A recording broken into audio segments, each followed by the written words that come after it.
Hi guys, welcome back to my channel. This is Shabana, law of attraction coach. మీరు ఒకవేళ పాజిటివ్గా ఆలోచిస్తుంటే మీరు పాజిటివ్ సర్కమ్స్టాన్సెస్ని, పాజిటివ్ మనుషులని, పాజిటివ్ ఈవెంట్స్ని అట్రాక్ట్ చేసుకుంటారు మీ వైపు. ఒకవేళ మీరు నెగిటివ్గా ఆలోచిస్తుంటే నెగిటివ్ సర్కమ్స్టాన్సెస్ని, నెగిటివ్ ఈవెంట్స్ని, నెగిటివ్ పీపుల్ని అట్రాక్ట్ చేసుకుంటారు మీ వైపు. నాకే ఇలా ఎందుకు జరుగుతుంది అని అనుకుంటూ ఉంటాం కదా, ఎందుకంటే మన ఆలోచనల వల్ల మనకు జరుగుతుంది. ఈరోజు మీరు ఏమైతే ఆలోచించుంటారో, అంటే ఏ విత్తనం అయితే వేసింటారో, రేపటికి అదే చెట్టు వస్తుంది. మీరు మామిడి చెట్టు వేస్తే మీకు వేప చెట్టు రాదు కదా.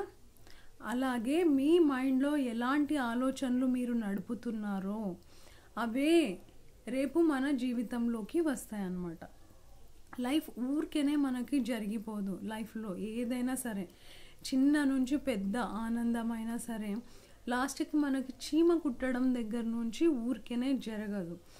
అది అంటారు చూడండి, శివుని ఆజ్ఞ లేనిది చెట్టు ఆకు కూడా కదలదు అంట. అలాంటిది మనకి ఇంత పెద్ద మనుషులకి ఇన్ని ప్రాబ్లమ్స్ వస్తున్నాయి. మరి అది ఎలా వస్తుంటాయి అనుకుంటున్నారు?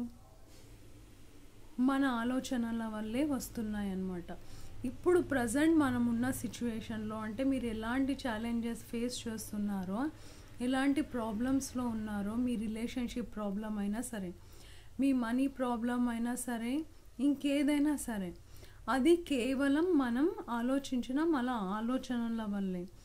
ఒక్క నెల ఆలోచించి చూడండి మంచిగా, అంటే పాజిటివ్గా. ఇప్పుడు దాకా మనకు నచ్చినట్టు మనం ఉన్నాం కదా, 1 month ఓన్లీ పాజిటివ్గా ఆలోచించండి. అవతల వ్యక్తి వచ్చి మన మీద రాయి వేస్తుంటే కూడా, ఇది నేను ఎప్పుడో చేశాను కాబట్టి ఆ రాయి మళ్ళీ నాకు తిరిగి వచ్చింది అని అనుకొని శాంతంగా మీ మైండ్ని శాంతంగా పెట్టుకోండి. ఎప్పుడు మనం ఏం చేస్తూ ఉంటామంటే, అవతల వాళ్ళు తిడుతూ ఉంటే ఫాస్ట్గా వెంటనే మనం కూడా టిట్ ఫర్ టాట్ లాగా సమాధానాలు ఇస్తూ ఉంటాం. అవతల వాళ్ళు మనల్ని అంటున్నప్పుడు మన మైండ్ మీద ఫోకస్ పెట్టాలి. అంటే మన మైండ్ నెక్స్ట్ ఏం ఆన్సర్లు ఇస్తుంది, లోపల ఏం నడుపుతుంది, ఇవి మనం చెప్పకూడదు. అన్నిటికన్నా బెస్ట్ వెపన్ ఏంటంటే సైలెన్స్. అవతల వాడు కోపంలో ఉన్నాడు అంటే మనం సైలెంట్గా ఉండిపోవడం చాలా ఉత్తమం.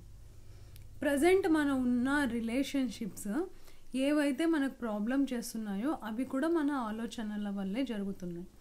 సో మనం ఏం చేయాలంటే, వాళ్ళ గురించి నెగిటివ్గా ఆలోచించడం మానేసి, అంటే ఫస్ట్ వాళ్ళు చేస్తేనే కదా నేను చేశాను అని మీరు అనొచ్చు, కరెక్టే.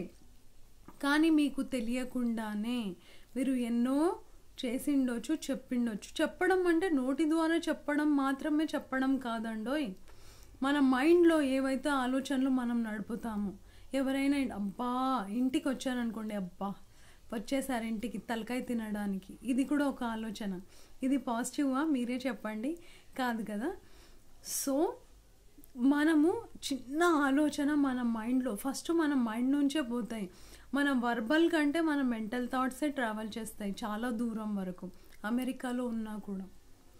సో వైబ్రేషన్స్ మీద మన రిలేషన్షిప్స్ డిపెండ్ అయి ఉంటాయి.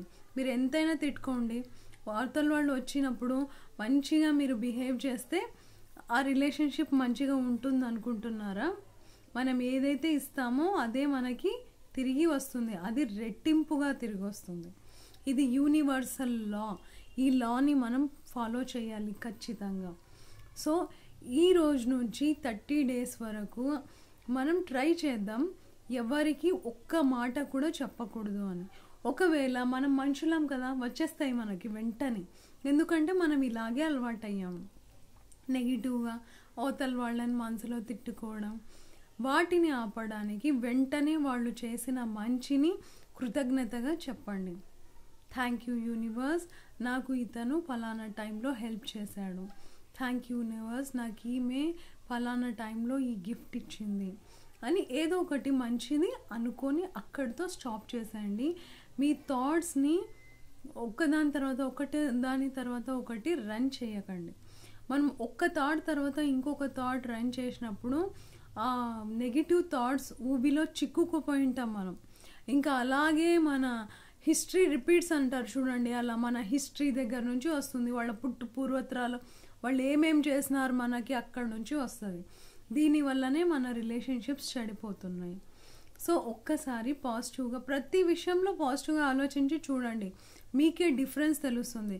పాజిటివ్గా ఆలోచించడం వల్ల ఫస్ట్ మన మైండ్ లైట్ వెయిట్ అయిపోతుంది, మన పైన మనం ఫోకస్ చేస్తాము, వేరే వాళ్ళ పైన కూడా ప్రేమగా ఫోకస్ చేస్తాం, ప్రేమగా రిసీవ్ చేసుకుంటాం.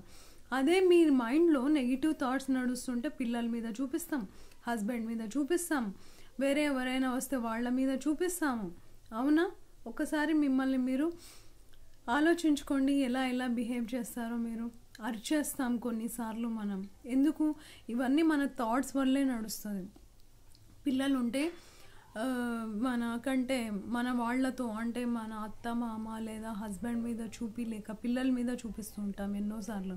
పాపం మా పసిపిల్లలు ఏం చేశారో వాళ్ళు హర్ట్ అవుతారు కదా, ఏంటి ఇలా చేస్తుంది మా అమ్మ మా నాన్న అని చెప్పి మనం అనుకుంటూ ఉంటాం. లేదా మా ఫ్రెండ్, ఏ రిలేషన్షిప్లో అయినా ఇది అప్లికబుల్ అవుతుంది.